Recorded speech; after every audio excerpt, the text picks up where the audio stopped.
Hey everybody, Eddie Heinzman, One Louder Guitar Service. Thanks for dropping by the shop.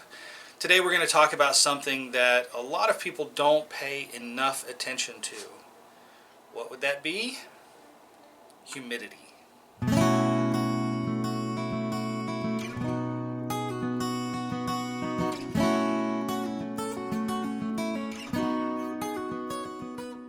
Hey, thanks for stopping by the shop today. I really appreciate your support. Make sure you hit that subscribe button and let's talk about humidity. One of the things, especially this time of year as we transition from summer into winter, the changes in humidity and temperature are something that we need to be really conscious of with guitars. Now, this applies to acoustic guitars and electric guitars. I'm going to mainly talk acoustic guitars today. But I will say this, I really paid attention to humidity and temperature previously, but especially now that I've opened my own shop, I have to be very conscious of it. And I will tell you that it's a constant thing to adjust. Over the summer it gets really, really hot here in Tennessee, in Nashville, and so I had to invest in a larger dehumidifier to keep the humidity at a good level. And now that we're going into the winter, right now everything is pretty steady again. Now that the temperatures are dropping, humidity is okay, but in another couple weeks I'll have to run the humidifier to keep the humidity level in the shop at an even keel. The range that we're talking about essentially is between 45 and 55% humidity. So 50% humidity is really the goal and the target that we should shoot for. One of the things you can do is buy a really small, they make these really small battery operated hygrometers. This actually gives the humidity and the temperature, and I keep a couple of these in the shop.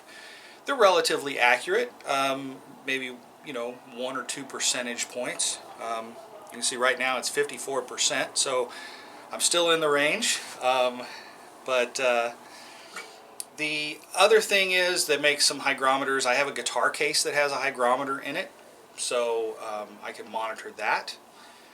But let's talk about the effects of humidity, low or high, on guitars.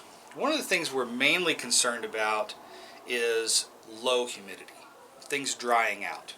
Especially on acoustic guitars, wood will shrink over time, and so a lot of times you want to keep your guitar in the case. If you have a hard case, a gig bag is okay, but the case especially, if you're going to store your guitar or if you're not going to play it for a while, keep it in its case. A hard case will also retain a lot of humidity, and so that helps a guitar overall if you keep it in a hard case. If you can't, if you keep it in a bag, a gig bag, that's fine. Then you probably want to get some kind of humidifier, and we'll talk about some of those here in a second. But what are some of the things that happen to a guitar due to humidity issues? Wood shrinks, and so as it dries out and shrinks, one of the telltale signs of low humidity is the fret edges start to get sharp. If you can feel the fret edges when you slide your hand up and down the neck, and I can start to feel these, then you know that it's probably a little dry. One of the things that we do then is we rehumidify the guitar and we file down the fret ends to smooth them out again. Another thing that happens is really hard to show is the top on an acoustic especially. The top on an acoustic may concave. It may start to flatten out. It should potentially have a little bit of a curve to it on the top. So if it becomes flat or starts to concave, you know that you've got probably low humidity issues. Same thing with the back. The back will have a nice curve to it, just a slight curve, And if the back starts to flatten out or concave, then you know that it's too dry and the wood is drying out. So those are a couple of the things on an acoustic guitar to look for. Certainly another thing that happens is cracks.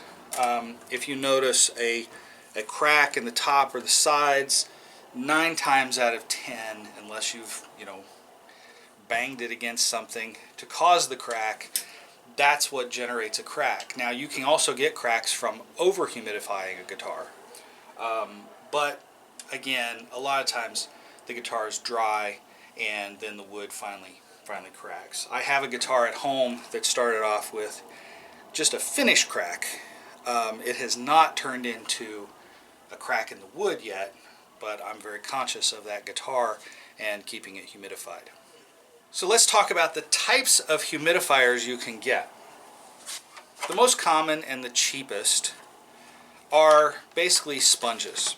Something like this D'Addario Humidifier Pro, or what's called a dampit, that's used in a lot of orchestral instruments, violins, cellos. They make them for guitars. They're different sizes. Again, a dampit is a long sponge inside a plastic tube that you insert in the sound hole. Then there are also the gel or silica type things like the Oasis. It has a sort of a silica gel and you put water in it. I used those for several years. They work really good. But the one thing about these types of things with sponges, you have to check them every day, every 2 days. As soon as the sponge dries out, you have to refill it. Make sure that you're not leaving it wet. When you take the sponge out of these, wet it in distilled water and squeeze it out so that there's no drips, so it's not completely dry. Of course, it's a wet sponge, and then you would put it in. This hangs between the strings in the sound hole. Same thing with the dampit, same thing with the Oasis. They just sort of insert in the sound hole and are held in place by the strings. You check them every couple of days, you refill the sponge as needed. Another type, and this is the type that I use, and I sell these in my shop, is the Humidipack. Now, the thing I like about the Humidipack is it's just replaceable packs of gel material. You don't have to re-wet anything, and you typically don't have to check them very often because they will last, a couple months. Up to 3 months, depending on the climate that you're in and what you're doing. The other thing that's really nice about the Humidipacks, they have these sleeves. And so you put 2 packs in this sleeve, and this sleeve then drapes into the sound hole. And then you have one sleeve, you put one more pack in, and that goes under the neck in your guitar case. So the packs are just these replacement packs. They come 3 in a case. Pop this open. They're pretty much not active until you open them, since they're sealed. And they'll go both ways. So this is the beauty of it. If your guitar is over humidified, these will suck some of the moisture out back into the pack.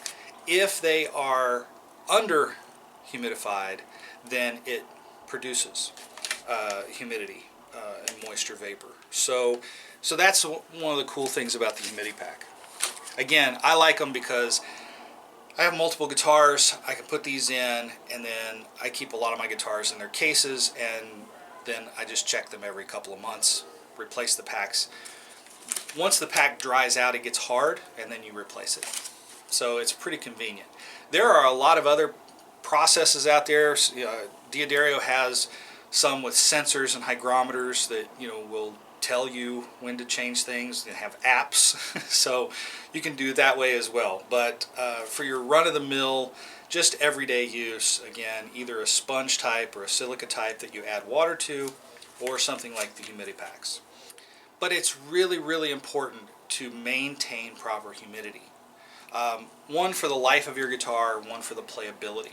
I mean, you don't want your guitar drying out and your frets getting sharp, and you go, okay, well now I got to fret dress and clean those fret edges up, and then you just let it go, and then it happens again, and then you do them again. I mean, you want to get the best and the most life out of your guitar and out of your frets, so keeping it at proper humidity is the way to do that. So that's a run through about humidity and humidifiers, and it's funny because in the time I've been in the shop now, the humidity has dropped 2%, so it's now at 52. So that's what I'm saying. Humidity is a constant sort of change, especially this time of year and the weather. So it's just important to keep an eye on that. So what else is going on in the shop today? It's Halloween, and I'm only going to spend a little bit of time here. I have something, again, this is my own guitar that I'm checking out because a friend of mine, a guitarist here in Nashville, Beth Garner, gave me this guitar a few years ago.